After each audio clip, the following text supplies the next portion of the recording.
video, I'm going to show you how to install our AR style adjustable stock on the Crosman 2240 or 2240 XL. The process is the same whether you have a steel breech or a plastic breech. This is the 2240 XL with a steel breech.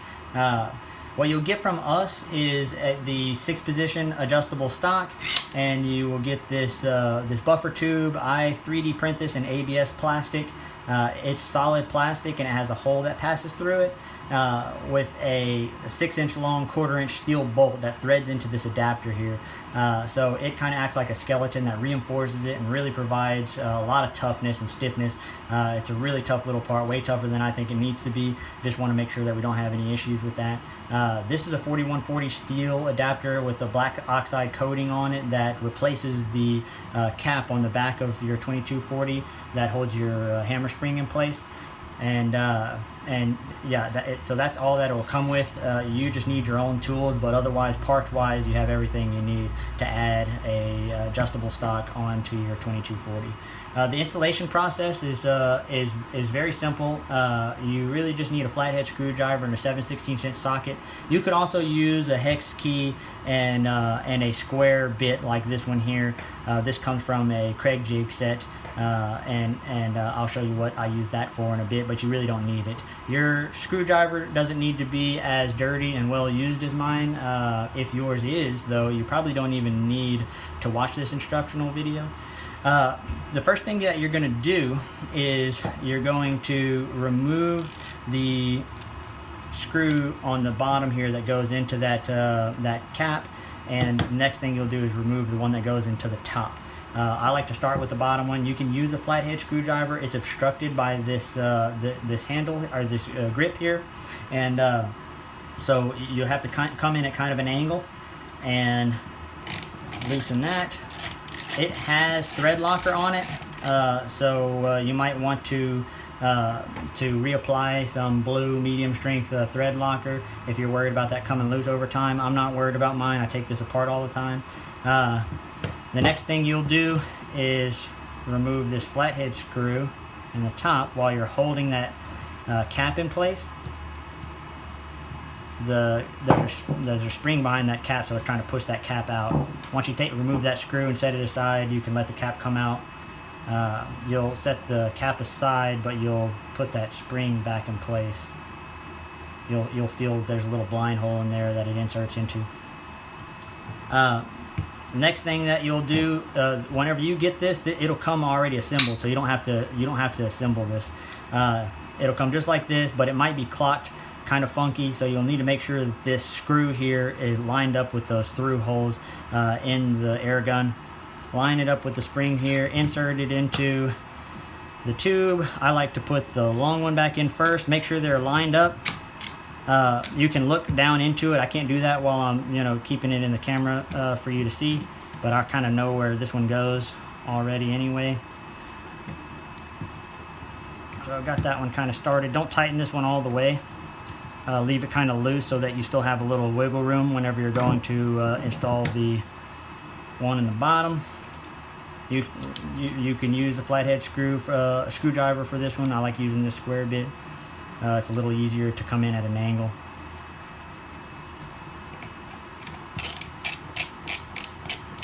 This one you can tighten all the way.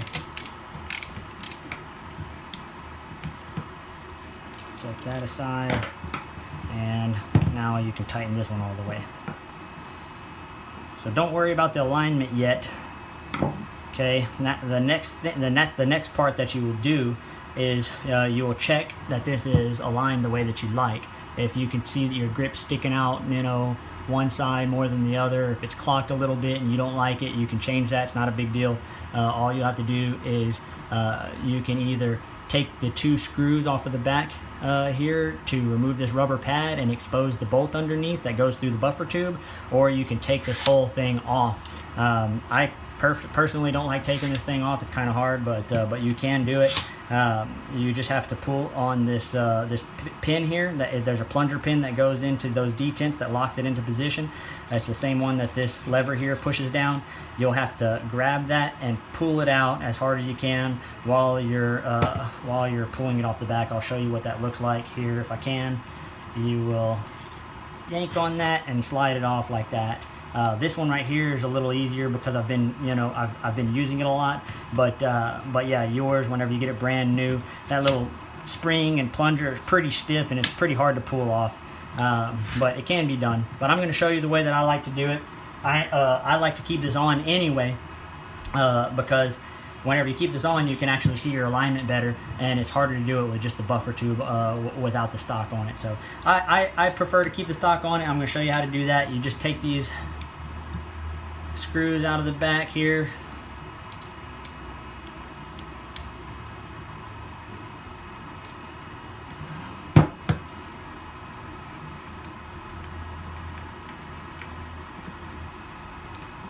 Once you get those loosened up, you can take that off. Now that exposes the bolt on the inside there. That bolt, like I said, passes all the way through this buffer tube into that adapter. You can go ahead and loosen that just a little bit with a 7/16 inch socket. You don't need to loosen it much at all. Just loosen that just a tad, and then you should be able to take this and clock it whichever way you want. And then you can go ahead and put that rubber pad back on there. Also in your kit comes with a little cap that you can use to place over this if you'd like to keep that rubber pad off and keep it in this configuration. I do recommend though that you at least take these screws here and put them back into these holes. You can see that they're counterbored in there, so they're not going to dig into your shoulder or anything. But I prefer to have this pad on it. It might get you a little shorter length of pull, I guess, keeping that off, but I really don't think that that's necessary, because you can get you can get all the way down to a 10 3/4 inch length of pull with this. That's short enough for my 6-year-old to shoot very comfortably. That's shorter than the Red Ryder or Daisy Buck. So people cut those down all the time. Well, you have something like this that wouldn't be necessary. But in fact, I much prefer my kids shooting with this than the Red Ryder or Daisy Buck. They get to a certain point where they're shooting so good that they shoot better than those little BB guns can shoot. So this rewards them for having good marksmanship, and then on top of that, it shoots lead pellets. I don't have to worry so much about ricochets as I do with steel BBs. And then, like I said, it's got a short length of pull and a really light trigger pull. As many of you know, the Red Ryder and Daisy Buck it's a really heavy trigger pull. My kids have to, when they're little, have to use 2 fingers to pull that trigger. So there are some things you can do to change that as well. But like I said, I much prefer them shoot with this. And then, of course, you can also add a bipod to make it even easier for them with the Dr. Murphy mount with the Picatinny on it, and then you can add a silencer for the quiet backyard shooting. One accessory that I do recommend with this stock is a scope with high mounts on it. I'm not trying to sell you anything. We do, of course, sell this scope here that has the high mounts on it. You can get those anywhere though that you can get scopes. Our AOEG scope, it has the shorter scope rings on it, and you would have to replace those really for it to really be a good fit with this adjustable stock, because with the Crosman stock, your cheek is much lower. With this one, your cheek is going to be much higher, and you need those high mounts. There is another company that makes a really nice AR style adapter, and I'm not really competing with them. Theirs, you can offset it and everything, and make all kind of adjustments. It's like way more expensive, and this is kind of a different deal. I'm just trying to get something where you can really cheaply, have you a nice little adjustable stock on there, and it really works really nicely with the high mount scopes, like I said, or you'll want to lift up your optics if you can. But even with the lower ones, you can still make it work, but it's just much more comfortable to have those high mounts. Oops, forgot to tell you, it'll take you from a 10 3/4 inch length of pull to a 14 3/4 inch length of pull. I'm not really sure how you're supposed to measure it, so I'll just show you. It depends on, I guess, where you're putting it, where you put it on your shoulder, but I guess you could say it's almost 15 inches at the very top, and then at its closest it's about 14.5 whenever it's extended all the way out.